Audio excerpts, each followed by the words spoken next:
alamin wa bihi nasta'in wa ala umuri dunya waddin wassalatu wassalamu ala asyrafil anbiya'i wal mursalin wa ala alihi wa ashabihi ajmain amma ba'du. Yang terhormat kepada dosen pengampu yaitu Pak Puji Imam Muttaqin MSI. Perkenalkan, nama saya Dwi Saputra. Saya akan mengambil judul memori utama komputer.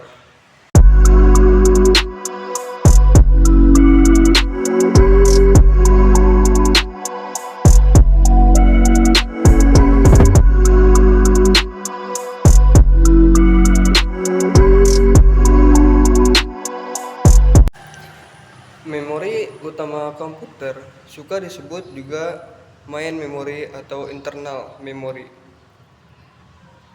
Adalah komponen penyimpanan pada komputer yang dapat diakses secara langsung oleh CPU tanpa melalui perantaran jalur input atau output. Memori utama berfungsi untuk menyimpan data dan instruksi program yang sedang diproses atau dieksekusi oleh komputer saat itu juga. Yang kedua yaitu ada RAM. RAM adalah jenis memori utama yang bersifat volatile. Artinya, data yang disimpan di dalamnya akan hilang secara otomatis ketika komputer dimatikan atau kehilangan daya listrik.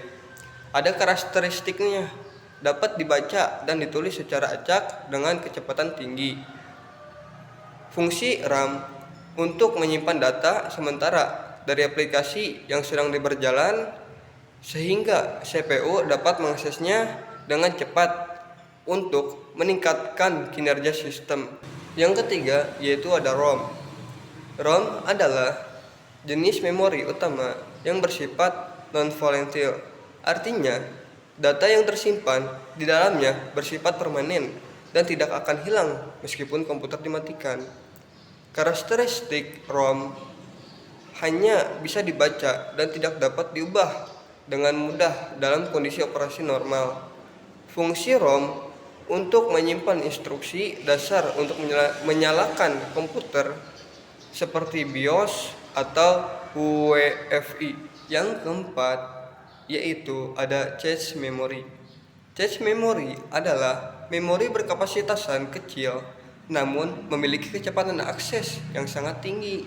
Letaknya berada di antara CPU dan memori utama yaitu RAM.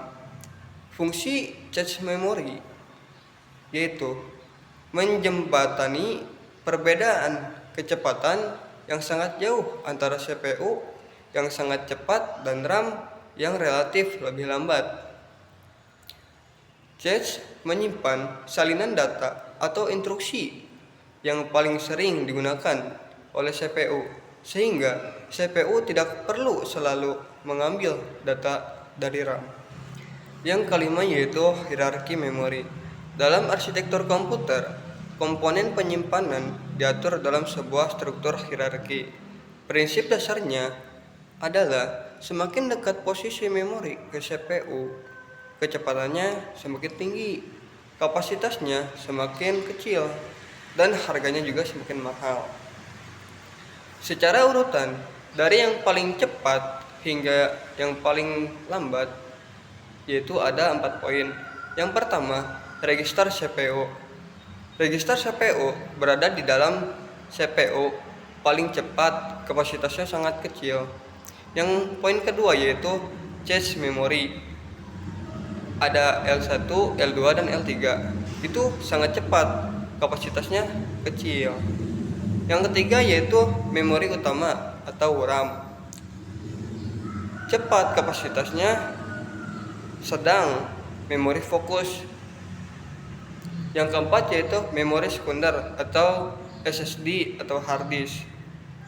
Lambat, kapasitas sangat besar, bersifat non-volatile untuk penyimpanan jangka panjang. Itulah SSD atau hard disk. Yang keenam yaitu ada fungsi memori utama. Secara keseluruhan, memori utama memiliki peran krusial dalam operasional komputer. Antara lainnya yaitu ada menampung instruksi. Untuk apa menampung instruksi? Untuk menyimpan kode program atau instruksi yang berasal dari perangkat masukan atau memori sekunder untuk dieksekusi oleh CPU. Yang kedua yaitu menyimpan data operasi. Untuk apa menyimpan data operasi? Untuk menampung data yang sedang diproses oleh CPU sebelum hasilnya dikirim ke perangkat keluaran seperti layar monitor atau disimpan permanen ke memori sekunder.